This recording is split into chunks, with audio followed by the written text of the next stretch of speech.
سلام خانم خوبی؟ من این میگو میخواییم بریم با هم دیگه غذا درست کنیم. شما بریم رستوران. البته این دیگه چی؟ ما چم؟ عجوز خانم بفرمایید حسین آقا بفرمایید عزیز دلم. خب عزیزم به نظر چی درست کنیم؟ به نظرم جوجه درست کن. کباب. جوجه. عزیزم کباب. جوجه. کباب. اصلا زر نزن. شعباسی درست میکنم یه برای جوجه از برای کباب. تموم. عزیزم من به پیاز حساسیت دارم. تو درست کنیم. خب عزیزم منم حساسیت دارم. اشک چشام میاد. واسه چی درست کنم؟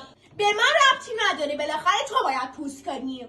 عزیزم منم به پیاز حساسیت دارم. خب ولش کن اصلا پیاز نمیزنیم جهنم ضرر.